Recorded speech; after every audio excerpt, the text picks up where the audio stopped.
seamless, the best. আসসালামু আলাইকুম।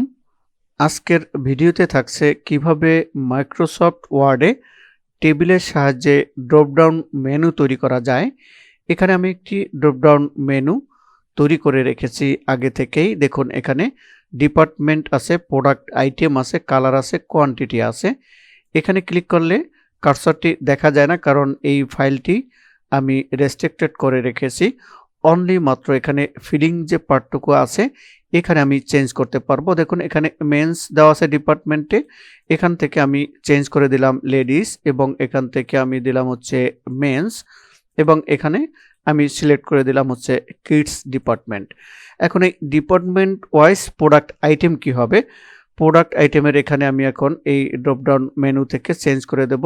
ধরুন এখানে আমি শর্ট স্লিভ টি শার্ট দিলাম, এখানে হচ্ছে প্রোডাক্ট আইটেমে আমি দিলাম হচ্ছে লং স্লিভ টি শার্ট, এবং এখানে দিলাম হচ্ছে আমি হুডি জ্যাকেট। এখানে দেখুন প্রোডাক্ট আইটেম, এই যে ড্রপডাউন মেনু তৈরি করা আছে এখান থেকে আমি চেঞ্জ করে দিতে পারছি। এখানে কালার চেঞ্জ করে দিব, ধরুন গ্রিন দিলাম, এখানে হচ্ছে ব্রাইট হোয়াইট দিলাম, এখানে আমি দিলাম হচ্ছে ইয়েলো দিলাম। সেম এখানে এই মেনু থেকে কোয়ান্টিটি আমি চেঞ্জ করে দিতে পারবো, এখান থেকে কোয়ান্টিটি আমি চেঞ্জ করে দিতে পারবো। এই যে ড্রপডাউন মেনুটি তৈরি করেছি, এটি কিভাবে এমএস ওয়ার্ডে আমরা করব। এখানে দেখুন ডেটও আমি এখান থেকে চেঞ্জ করে দিতে পারবো। এই কাজটি এখানে ডেভেলপার যে রিবন বারে দেখুন এখানে যে ডেভেলপার ফাংশনটি আছে, এই ফাংশনের মাধ্যমে আমি এই কাজটি করেছি। কিভাবে করেছি এখন থাকছে সেই বিষয়ে। এর জন্য আমাকে প্রথমে একটি নিউ ফাইল নিতে হবে। তার জন্য আমি কিবোর্ড থেকে কন্ট্রোল চেপে ধরে এনে প্রেস করব। এনে প্রেস করলে দেখুন একটি এমএস ওয়ার্ডের নতুন ফাইল এখানে চলে আসছে। এখন আমরা প্রথমে যাব এই ডেভেলপার ফাংশনটি এখানে রিবন বারে আছে কিনা, আমার এখানে আগে থাকতেই নেওয়া আছে। এটি কিভাবে এনেছি বা কিভাবে আপনার এমএস ওয়ার্ডে যদি না থাকে কিভাবে আনবেন, তার জন্য আমরা এখান থেকে এই রিবন বারের যে কোনো জায়গায় এখানে রাইট বাটন কার্সরটি রেখে মাউস থেকে রাইট বাটন ক্লিক করে এখানে কাস্টমাইজ দ্য রিবন এখানে ক্লিক করতে পারি। এখানে ক্লিক করলে এই ইন্টারফেসটি চলে আসবে। অথবা আমরা এখানে ফাইলে যাব, ফাইলে যাওয়ার পরে নিচের দিকে দেখুন অপশনস নামে একটি অপশন আছে, এই অপশনসে ক্লিক করব। এখানে ক্লিক করলে এখানে একটি ইন্টারফেস চলে আসছে। এখন এখানে দেখুন এই যে কাস্টমাইজ রিবন আছে, এই কাস্টমাইজ রিবনে ক্লিক করব। কাস্টমাইজ রিবনে ক্লিক করার পরে এই যে কাস্টমাইজ দ্য রিবনের মেইন ট্যাবের এখানে নিচে দেখুন এই যে ডেভেলপার ফাংশনটি অপশনটি আছে, এখানে টিক দেওয়া আছে। আমি যদি টিক উঠিয়ে দিই এখানে ওকে বাটনে ক্লিক করি, দেখুন এখানে ওকে বাটনে ক্লিক করার পরে এখানে দেখুন রিবন বারে কিন্তু এখন ডেভেলপার ফাংশনটি নেই, চলে গেছে। এখন যদি আমি এখানে এই রিবন বারে এখানে রাইট বাটন ক্লিক করে এখানে কাস্টমাইজ দ্য রিবন এখানে ক্লিক করি, এখানে ক্লিক করলে এই মেইন ট্যাবের এখানে দেখুন এই যে টিক নাই, সিলেক্ট করা নাই, এখানে টিক চিহ্ন দিয়ে দিলাম। টিক মার্ক দিয়ে দেওয়ার পরে আমরা নিচে যে ওকে বাটনটি আছে ওকে বাটনে ক্লিক করব। ওকে বাটনে ক্লিক করার পরে এখানে দেখুন উপরে রিবন বারে এখানে এখন ডেভেলপার ফাংশনটি চলে আসছে। আমি যে প্রথমে ড্রপডাউন মেনুটি দেখিয়েছি এখন আমি সেটি তৈরি করব। তার জন্য আমাকে প্রথমে টেবিল তৈরি করতে হবে, একটি টেবিল নিতে হবে। এর জন্য আমি এখানে রিবন বারের ইনসার্টে গেলাম, এখানে ইনসার্টে ক্লিক করার পরে দেখুন এখানে টেবিল অপশন আছে, এই টেবিল অপশনে ক্লিক করব। এখানে ক্লিক করার পর থেকে এখান থেকে আমি টেবিলটি তৈরি করব। এখানে 4টা কলাম এবং 4টা রো নিলাম, সিলেক্ট করলাম। সিলেক্ট করার পরে এখানে দেখুন টেবিলটি আমার তৈরি হয়ে গেছে। এখন আমি প্রথমে এখানে লিখব হচ্ছে ডিপার্টমেন্ট, দেন আমি লিখব হচ্ছে প্রোডাক্ট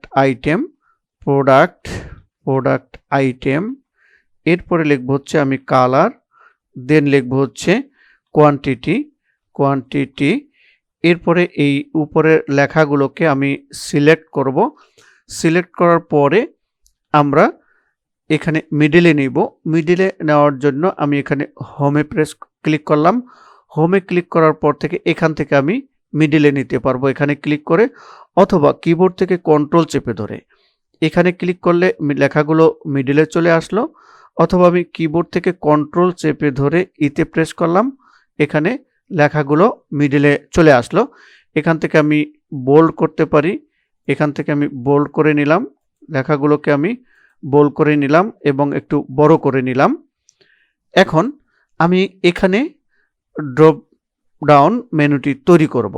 তার জন্য আমাকে প্রথমে এখানে উপরে দেখুন রিবন বারে ডেভেলপার এই ফাংশনে ক্লিক করতে হবে।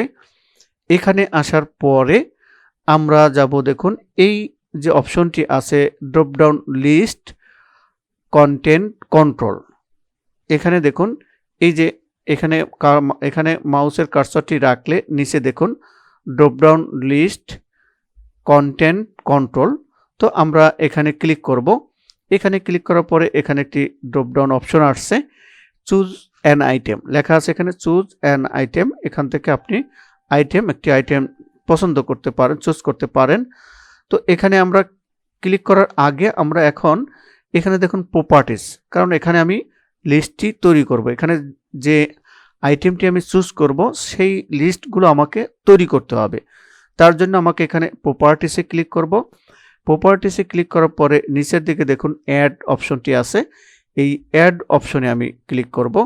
ক্লিক করার পরে এখানে ডিসপ্লে নেম আছে, এই ডিসপ্লে নেম এখানে আমি দিব হচ্ছে লেডিস, লিখব লেডিস ডিপার্টমেন্ট। এরপরে ওকেতে ক্লিক করব। এরপর আবারও অ্যাডে ক্লিক করব, এরপরে লিখব হচ্ছে মেন্স, এরপরে ওকে বাটনে ক্লিক করব। দেন আবারও এখানে অ্যাডে ক্লিক করব, ক্লিক করার পরে এখানে আমি লিখলাম কিডস, দেন ওকে বাটনে এখানে ক্লিক করে দিলাম। এখন এখানে নিচের দিকে দেখুন এই ওকে বাটনে আমাকে এখন ক্লিক করতে হবে, এখানে ওকে বাটনে ক্লিক করলাম।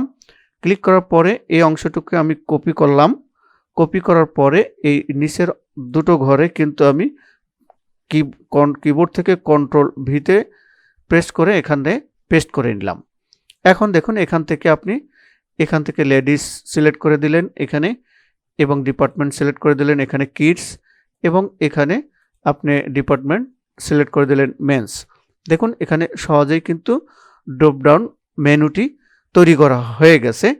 এখন প্রোডাক্ট আইটেম ঠিক সেমভাবে আমি এখানে কার্সরটি রেখে এখানে এই যে drop down list content control এখানে ক্লিক করব। ক্লিক করার পরে আমরা প্রপার্টিসে যাব, প্রপার্টিসে ক্লিক করে এখানে প্রোডাক্ট আইটেম আমি এখানে লিখব, এখানে অ্যাডে ক্লিক করব। অ্যাডে ক্লিক করার পর এখানে প্রোডাক্ট আইটেম লিখলাম হচ্ছে লং স্লিভ টি শার্ট। এরপরে লেখার পরে এখানে ওকে বাটনে ক্লিক করে দিলাম, দেন আবারও অ্যাডে ক্লিক করলাম। এরপরে লিখলাম হচ্ছে আমি শর্ট স্লিভ টি শার্ট, ওকে বাটনে এখানে ক্লিক করলাম, দেন আবারও অ্যাডে ক্লিক করলাম। এখন এখানে আমি লিখলাম হচ্ছে হুডি জ্যাকেট লেখার পরে ওকে বাটনে ক্লিক করলাম, দেন এখানে আবারও অ্যাডে ক্লিক করলাম। এরপর আমি লিখলাম এখানে সুইট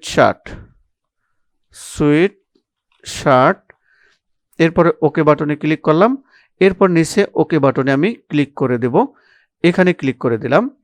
এখানে কিন্তু আরো অপশন আছে, এই ঘরে আপনি কালার চেঞ্জ করতে পারবেন, এখান থেকে কালার চেঞ্জ করে দিতে পারবেন। আমি কালার কোনো চেঞ্জ করব না, কালার এখানে সিলেক্ট করব না, আমি ওকে বাটনে ক্লিক করে দিলাম। দেওয়ার পরে সেমটিকে আমি আবার কপি করে নিচের দুই ঘর সিলেক্ট করে কিবোর্ড থেকে কন্ট্রোল ভিতে প্রেস করে পেস্ট করে নিলাম।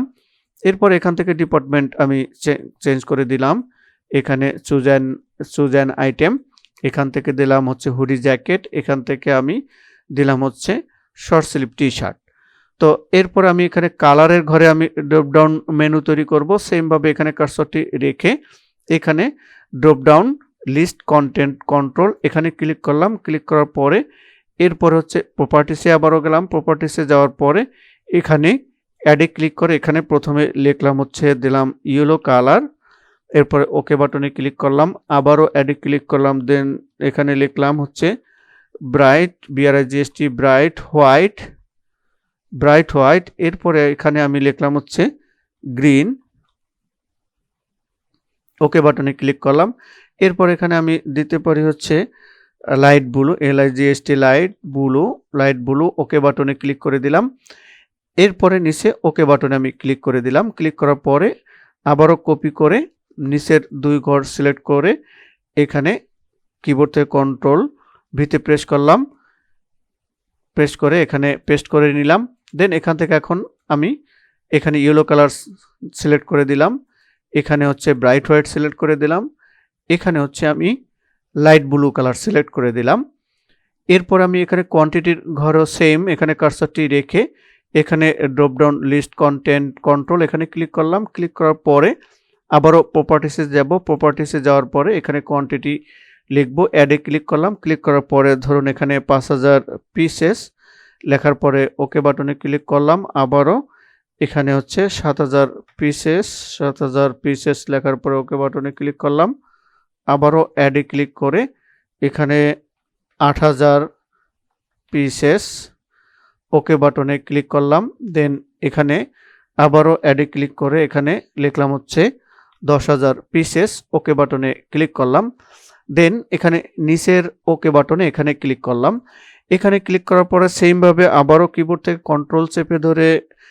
কন্ট্রোল চেপে ধরে সিতে প্রেস করলাম এবং নিচের 2 ঘর সিলেক্ট করে কিবোর্ড থেকে কন্ট্রোল চেপে ধরে বিতে প্রেস করে এখানে পেস্ট করে নিলাম বাকি 2 ঘরে। এখন এখান থেকে এখানে আমার কিন্তু ড্রপডাউন মেনু তৈরি হয়ে গেল। এখন আমি এখান থেকে কোয়ান্টিটি সিলেক্ট করে দেব। এই ড্রপডাউন মেনু থেকে আমি এখানে কোয়ান্টিটি সিলেক্ট করে দেব। তো এখান থেকে আমি কোয়ান্টিটি সিলেক্ট করে দিলাম। দেখুন এখানে কিন্তু আমার ড্রপডাউন লিস্টটি কিন্তু তৈরি হয়ে গেছে। দেখুন খুব সহজেই কিন্তু এই উপরের রিবন বারের ডেভেলপার ফাংশনের মাধ্যমে এখানে মাইক্রোসফট ওয়ার্ডে একটি ড্রপডাউন মেনু কিন্তু এখানে আমি তৈরি করেছি। এই ফাইলটি যদি অন্য কারো কাছে যায় সে কিন্তু এখানে চেঞ্জ করতে পারবে। এখানে ধরুন এখানে কালার উঠিয়ে দিতে পারবে, চেঞ্জ করতে পারবে। ফাইলটি যদি আমি লক করে দিই, পাসওয়ার্ড দিয়ে রেস্ট্রিক্টেড করে দিই, তাহলে কিন্তু সেই কাজটি করতে পারবে না। শুধুমাত্র এই ফিলিং পার্টটুকু, এখানের পার্টটুকু সে চেঞ্জ করতে পারবে। এরকম ফাংশন কিভাবে করা যায়, তো সেই কাজটি করার জন্য উপরে দেখুন রেস্ট্রিক্ট এডিটিং, এই রেস্ট্রিক্ট এডিটিংয়ে ক্লিক করব। এখানে ক্লিক করলে দেখুন এই ডান পাশে একটি রেস্ট্রিক্ট এডিটিং একটি ফাংশন আসছে। দেখুন ফরম্যাটিং রেস্ট্রিকশন যদি করতে চাই এখানে ক্লিক করব, এডিটিং রেস্ট্রিকশনস এখানে আমি ক্লিক করে দেব। দেন এখান থেকে এই যে option no change read only, এখান থেকে আমি রাখবো হচ্ছে ফিলিং ইন ফর্মস রাখবো, কারণ এই যে পার্টটুকুতে ফিলিং করে চেঞ্জ করে দেওয়া যায় এখান থেকে যাতে এই চেঞ্জ করা যায় তার জন্য এখান থেকে সিলেক্ট করব ফিলিং ইন ফর্মস। এই ফিলিং ইন ফর্মস এইটাকে সিলেক্ট করে দেব। এখান থেকে সিলেক্ট করার পরে এখানে 3 নম্বর স্টার্ট এনফোর্সিং প্রোটেকশন এখানে ক্লিক করব। এখানে ক্লিক করার পর এখানে পাসওয়ার্ড চাবে, আমি পাসওয়ার্ড দিয়ে দেব। পাসওয়ার্ডটি আবার রিটাইপ করে দেব। এরপরে ওকে বাটনে এখানে ক্লিক করে দেব। এরপরে এখান থেকে ক্লোজ করে দিলাম। এখন কিন্তু এই ফাইলটি কিন্তু রেস্ট্রিক্টেড হয়ে গেছে। দেখুন এখানে ডিপার্টমেন্ট, এই যে প্রোডাক্ট আইটেম একে কিন্তু আর চেঞ্জ করা যাচ্ছে না। এখানে কিন্তু আর চেঞ্জ করা যাচ্ছে না। দেখুন এই কালারে এখানে কিছুই করা যাচ্ছে না, কোয়ান্টিটি এখানে কিছু করা যাচ্ছে না। শুধুমাত্র এইখানে যদি আপনি চেঞ্জ করতে চাচ্ছেন সেক্ষেত্রে কিন্তু আপনি এগুলো এখন চেঞ্জ করতে পারবেন। এখান থেকে আমি এখন চেঞ্জ করে দিতে পারবো। দেখুন এখান থেকে আমি এইগুলো চেঞ্জ করা যাবে, বাট উপরের আমার হেডিংয়ে যে অপশনগুলো আছে department, product item, colour, quantity, এই ঘরটা চেঞ্জ করা পারবে না। শুধু এই যে ফিলিং অপশনটুকু এখানে শুধুমাত্র চেঞ্জ করা যাবে। আশা করি বুঝতে পেরেছেন কিভাবে মাইক্রোসফট ওয়ার্ডে ড্রপডাউন লিস্ট তৈরি করা যায়। ভিডিওটি যদি ভালো লেগে থাকে তাহলে please like, comment and share. এছাড়াও আপনি যদি এই চ্যানেলে নতুন হয়ে থাকেন, এখনও যদি আমার চ্যানেলটি সাবস্ক্রাইব না করে থাকেন তাহলে এখনই সাবস্ক্রাইব করে রাখুন এবং পাশে থাকা বেল বাটনে ক্লিক করে অল বাটনে প্রেস করে রাখুন যাতে পরবর্তী ভিডিওর নোটিফিকেশন অটো পেয়ে যান। আল্লাহ হাফেজ।